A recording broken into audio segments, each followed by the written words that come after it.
reported that 26.2 million South Africans had registered to vote, with significant registrations by young people at the weekend. But when compared with the total eligible voting population of just over 40 million, it shows that more than 13 million South Africans who are eligible to vote have not registered.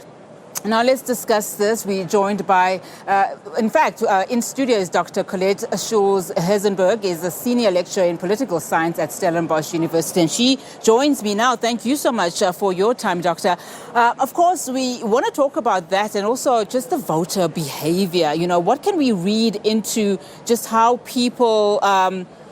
how are they doing now? I mean, these elections are highly contested. We are in a pandemic. And of course, there have been several other issues, that have come out in the run-up to these elections. What can we expect come tomorrow? Absolutely. Well, you're right to say that there's big question marks around registration and young people. So if I could just put that into perspective, yes, we saw an increase in registration. Young people came out to register during September, which was encouraging. But what we have also seen is that the eligible electorate in South Africa has increased. People are eligible to register and vote, but at the same time, registration is not keeping pace. And in the previous national election, there was a gap of about 8 or 9 million. Now we're sitting at a gap of, well over 12 million, up to 13 million. Now, if you look at that figure alone, who are those people? Those people are primarily young people. And that is a concern for South Africa because we are a young democracy, and this is where we differ to other older democracies in the world. We have a young population rather than an aging population. So what this means in effect is that over time, as our electorate becomes younger and younger and people are not registering and voting, so aggregate turnout in our country begins to drop. And this is really the sort of effect of large groups of people coming into the electorate but not participating. And just to give you a sense, the 18 and 19-year-olds right now in South Africa who are eligible, only 10% have registered to vote. It's a tiny fraction. Slightly more encouraging, the 20 to 29-year-olds, also young people, 47% have registered to vote. But as I said, they make up a really big proportion of the eligible electorate, which means that their power in the electorate, their potential electoral power is huge. And this is an important point because if young people were registering and casting a vote on election days, we would see that impact immediately in the results. Young people differ to older people in terms of their behavior. And I mean, you touched on what it means, but why is it happening? I mean, for the first time, I suppose, in many years, we've seen so many candidates, in the run-up for these elections, over 1,500, in fact, independent candidates, and also, many more political parties. Is it because they're overwhelmed? Is it because they really don't see what the point is? Because, some people have come out very strongly, especially during these elections, saying that, there is no service delivery that's happening at local government level. Why is it that we're seeing these big numbers of young voters not coming out? I think that's the ultimate question, why? And we know that young people globally are less likely to vote than older people. So it's not that young South Africans are particularly different or particular. They are really just following a global trend. And there's lots of reasons for that. Young people are not mobilized in the same way as perhaps as one gets older into adulthood. The different organizations will mobilize us to vote. Our spouse or partner mobilizes us to vote.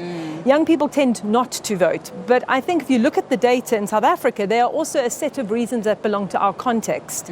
And I think it would be fair to say that, number one, young people are particularly distrusting of their democratic institutions right now. They have come of age at a time during an administration that has failed on a number of levels. And I think that is beginning to seep, that mistrust is beginning to seep into a more jaundiced opinion of democratic politics, which is concerning. I mean, this can be turned around, but it's really down to political leadership to make a strong argument for supporting political parties. And so, to be honest with you, I don't think the number of candidates or the number of political parties on offer is really overwhelming young South Africans. I think they're looking at party politics generally with a more jaundiced and sort of mistrusting view asking themselves, well, why? And there we can really begin to touch issues around access to tertiary education, access to a job, as probably motivating factors that are pushing people away from participatory politics.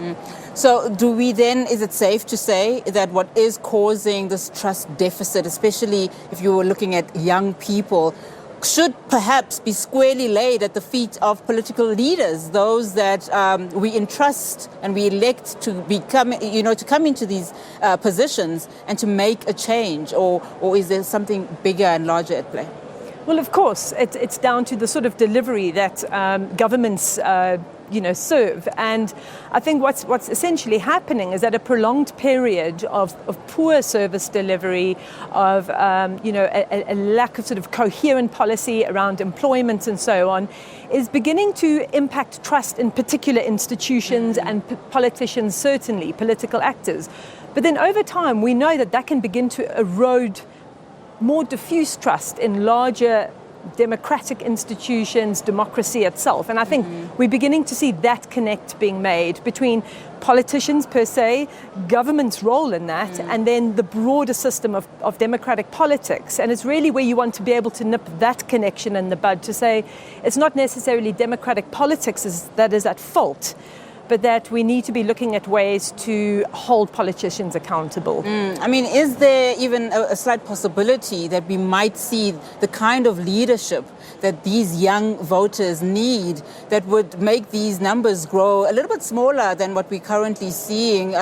Because, I mean, as you've said, even though this is a global trend for South Africa, it is worrying because we are a young democracy. I mean, is it a lack of political will? I think political parties have been a little out of step with this very large constituency that's growing in the country. And of course, young people are not a homogenous group. They reflect broader society. But I think there are specific interests and needs that young people have. And we know employment is one of them. And it was quite interesting to see that perhaps almost for the first time, political parties started speaking the language of youth politics, bringing out young candidates for their lists. And this isn't accidental. It's a sudden recognition that, okay, we have this large constituency out there that we've essentially ignored. And by virtue of ignoring them, they're ignoring us. And I think politicians are beginning to make that connect. Okay, fantastic. Well, thank you so much, just for enlightening us about that, Dr. Collette Schulz-Herzenberg. Thank you so much for your time.